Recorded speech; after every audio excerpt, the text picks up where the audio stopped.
Should you use loops in your beats?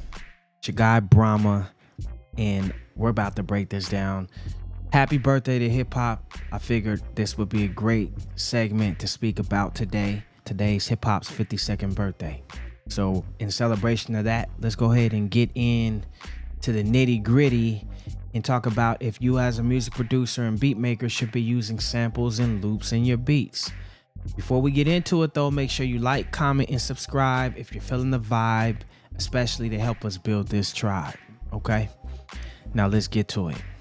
So first of all, it's been a crazy topic in the community for a minute. Producers have been going back and forth. I'll even see discussions on like Reddit or forums or Facebook posts and all kind of things, even in ads. There's companies that run ads on their loops and samples, and you got these guys in the comments going back and forth with each other like, yo, you're not creative enough. You need to pick up an instrument. Stop using loops. That's cheating. You know, you need to really, if you're not a real musician, you're using loops in your beats. And I frankly think that's ridiculous, especially for us in the hip hop genre. Because hip hop started from that. Hip hop started from sampling, reinterpolation, all those things. Hip hop took the first phase of hip hop took form from that. So if we go back to the Rapper's Delight, that is a sample from Chic, the bass line, right? So that was a reinterpolation of that bass line. It's always been taking a piece of something that already existed and bringing it to life in a different form, in a newer form, in another form. It's always been about that.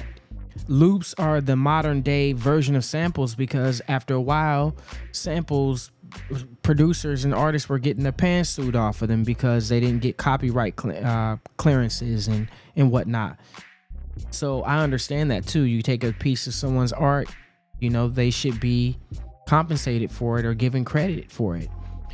So that's why producers like Dr. Dre started doing reinterpolations rather than sampling, because when you sample, you have to pay the whoever owns the master recording, which is usually the record labels. But if you do a reinterpolation, you work directly with the publishers, the musicians of that sample, the people, the writers on that track. So you can negotiate way better deals. But with the record label, man, they usually want the whole pie. So from what I've heard anyway, I try to steer clear of using royalty copyrighted sample material. That's why I love loops, and I'm always gonna say use loops if you need that. I use loops. I play some stuff. I play a lot of stuff from scratch, but I'll add loops in there just to give it that hip hop vibe. Or if I don't feel like trying to go find a live session musician, a guitarist, I might go to arcade and grab a live guitar. Why not? That's what it's there for, man. It's royalty free. I don't have to worry about getting sued, and it's gonna bring more flavor to the track that I wouldn't have been able to bring myself.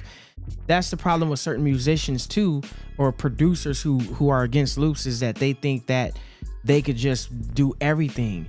You have strengths and weaknesses. Even you could be Prince, right? But Prince is still going to be collaborating with other musicians and bringing other flavor into the studio. That's what we do, because there's still going to be something, a way that you play or a way that you express through your musical instrument that I'm not going to be able to express in that way because I'm not you. I don't have your experiences. I don't have your thoughts. I don't have your feelings. I haven't lived your life. So what you bring to the table is going to be the most unique thing ever. And I enjoy that. I think that we should collaborate more as producers and use loops from other producers. Why not? That's what it's there for, man. That's what I love about today's market. I was a pioneer. I gotta say this, because I was. And I'm not saying it to brag or boast. I'm saying it because I'm recognizing the value that I brought to the marketplace. And that was putting my first drum kit out. Then I started a sample pack company. It was called Soul Samples. That was my first sample packs that I put out. But there were sample libraries way before me. Don't get it twisted. I'm saying I was one of the first producers, like just an independent producer. This is my sample pack. This is my drum kit. Check it out. I was one of the first producers to do that, especially online. You can go back to 2010. There's people in my comments that say that all the time, like, yo, man, I was buying your drum kits before this whole wave of these other producers selling their drum kits. Yeah, that most likely they see me do it. And I love that I was able to bring that to the marketplace. And I think that we all should be doing something like that, sharing our sounds in some kind of a way, because we create our own economy in between us music producers. The problem that producers have ran into today is that we're chasing placements from artists, and some artists just want free beats because they're not being paid off of the music the way that they used to in the golden age of hip hop. Ever since the streaming came along, they're only getting paid a fraction of a penny. So they're thinking like, well, if I pay $500, $1,000, $5,000 for this beat exclusively, what am I going to really get in return? When am I going to be able to make that money back? Unless they're actively making money off of shows, touring, and merchandise, and they have other business ventures outside of just streaming music, then, 9 times out of 10, they're going to try to lowball you. Let me say that. I was going to say cut you short, but lowball you, give you lowball offers or ask for free beats. That's what happens because the landscape of music has changed. The way music is sold, the way music is consumed. The consumer is not paying $10 anymore. So per CD, $10, $20. They're paying $10 a month for an app that gives them access to all the music they could ever want and listen to. So, but they were smart enough to say, we're going to tie music to this commodity. So they're getting paid because of the business model that they set up as a business. Artists need to look at that and consider that, producers as well. But going back to the conversation at hand, yes, use loops in your beats. You're not cheating, you're creating. There's no such thing as cheating when you're creating, because it's really just about that's another part of being creative. I'm creative enough to hear something in the sample to blend it with my beat. You know how hard that is? Even using samples and loops in your beats takes creativity. Not everyone can do it. And a lot of these people from the outside in that are looking and judging, like, you shouldn't be using samples, you should play an instrument, you should do all that bullshit. They're not realizing that that's another aspect of creativity in itself. And if they were to get put in front of a sampler and given vinyl, they wouldn't be able to come out with the same type of material that this producer that does boom bap knows how to, because it's an art form in itself. So you have to respect it. Whether you want to use loops or not, you should respect producers who do, because they're doing it on a whole nother level than you understand.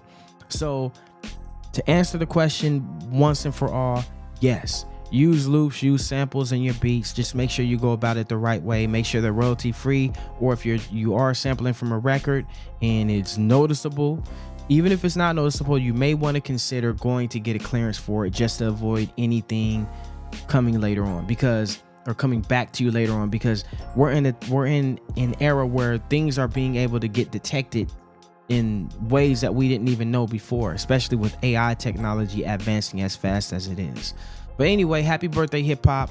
I just want to talk about that. Don't feel discouraged if you use loops or samples in your beats. Just make sure you are being creative with it. I wouldn't just grab a sample from this pack and a sample from this pack and a sample from this pack and just throw them together and think that's being creative. You have to make sure that you're still being creative with it to respect the craft.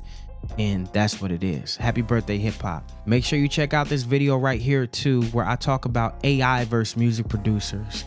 Is AI going to replace you as a music producer or beat maker? Check it out.